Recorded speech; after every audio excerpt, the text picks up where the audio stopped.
যেতিয়া যেতিয়া পেপাৰত জুই লাগিব, কাঠত জুই লাগিব, তেনেকুৱা ধৰণৰ জুই কি ধৰণৰ কোনটো কেটেগৰীত পৰিব? এ কেটেগৰীত পৰিব। যেতিয়া ইন্ধন জুই জ্বলিব তেতিয়া কি হ'ব? ইন্ধনটো কোনটো কেটেগৰীত পৰিব? আৰু এটা আছে, যেতিয়া তোমালোকৰ ঘৰুৱা কামত যেতিয়া কিবা কামত জুই লাগে, ইন্ধন গেছ ব্ৰাছ হৈ যায়, সেইটো হৈ যাব কে। কিটচেনত যিটো ইউজ কৰা হয়,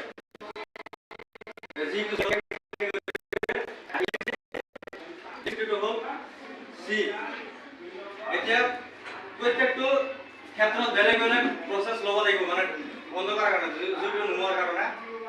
কিছুমান ক্ষেত্ৰত পানী ব্যৱহাৰ কৰিম, কিছুমান ক্ষেত্ৰত পানী ব্যৱহাৰ কৰিব নোৱাৰিম। যেতিয়া যদি